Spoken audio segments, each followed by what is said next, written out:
heartbreak trauma, then you have to look at the body in a holistic manner. That means mind, body, and soul. Because you can't heal the mind with the mind. You have to look at what's going on in your body and how you are digesting. Because the gut-brain connection is a very important function when it comes to recovery.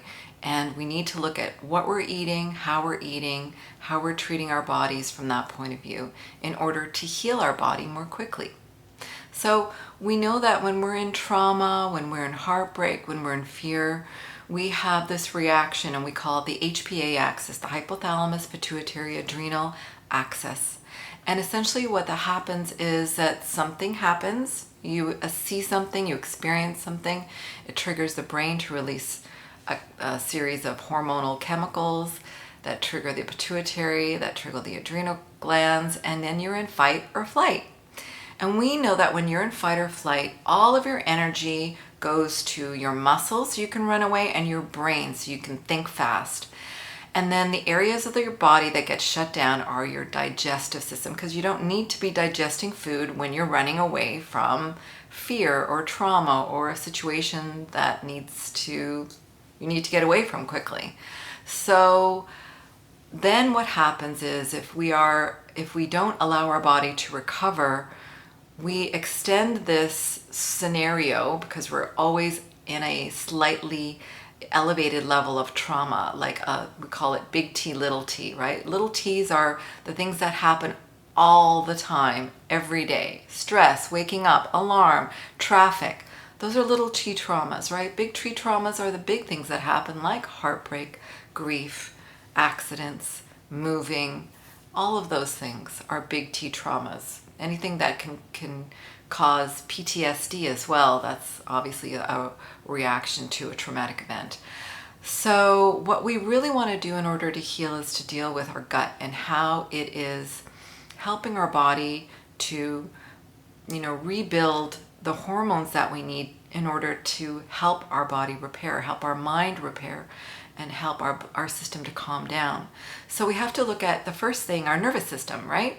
So our nervous system is in high alert. So I have 3 different techniques that I want to share with you today that I love to use when I am in trauma, and I use it with people that I work with. And the first one is breathing. We tend to hold our breath when we're in trauma. We tend to hold our breath when we're nervous, when we're stressed. So breathing, what it does is, if we do different techniques, it helps our nervous system to relax. Okay, so breathing is my number 1 go-to. The next thing is grounding, earthing. And that means getting out into nature. That means walking barefoot on the grass, hugging that big juicy tree along your path, just lying down on the grass, just being in nature and looking at nature even significantly can help your body relax.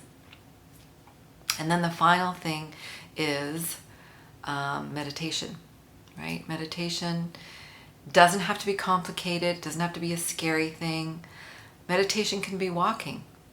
Meditation can be doing cooking.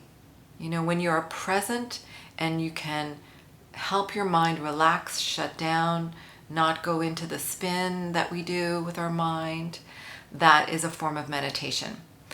And then when you really want to meditate, start slowly. Start for 5 minutes, which is just sitting, being present, and just watching your mind, watching the things that come up without reacting, and being present.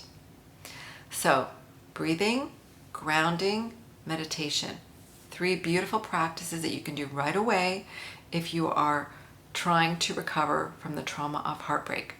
Then we have to deal with our body.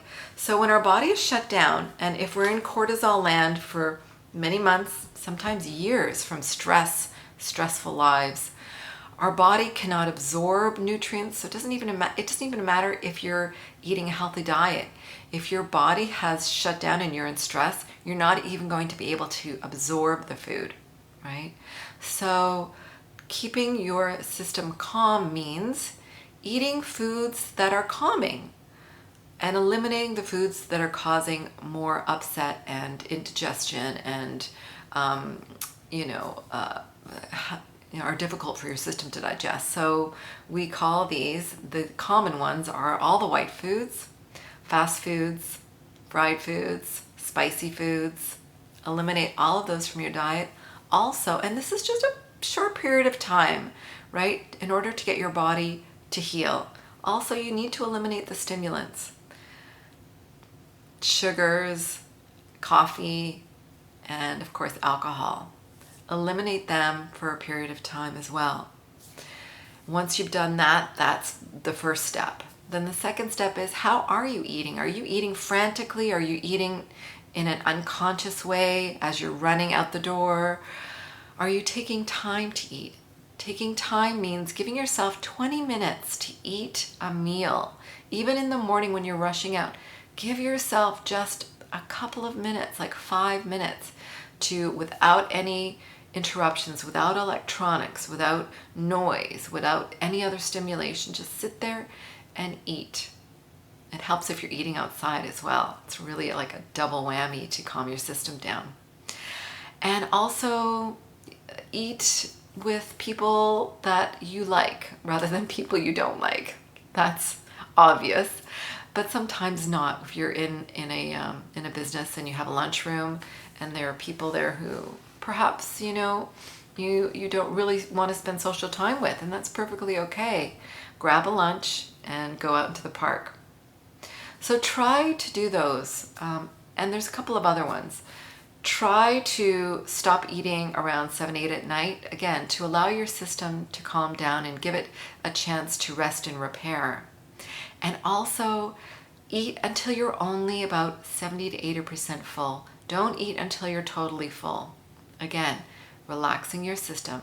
So what this does is it not only helps your system calm down, but it helps your system start building up and producing those beautiful love hormones that I talk about, and the neurotransmitters such as oxytocin, dopamine, and serotonin, all of those beautiful neurotransmitters that we need to help us calm down and repair. So it will allow your system to produce that, because guess what? 70 to 80% of serotonin, some people say 90%, is produced in the gut. So if your gut's not working, you're not going to be producing serotonin, which makes you happy. So when you focus on calming your nervous system, putting in these practices, these eating practices to help your digestive system calm down, absorb nutrients properly, produce those beautiful love hormones, then you are on your way to repairing from the heartbreak trauma that you're now going through. So try to instill those in your life, even for a short period of time. Pick a week, 2 weeks, and notice how you're able to manage stress. Notice how you're able to calm down. Notice how your anxiety and panic will calm down as well. Let me know how it goes for you. Just give me a comment and send some love. Otherwise, I will see you next time. Thank you for joining me today.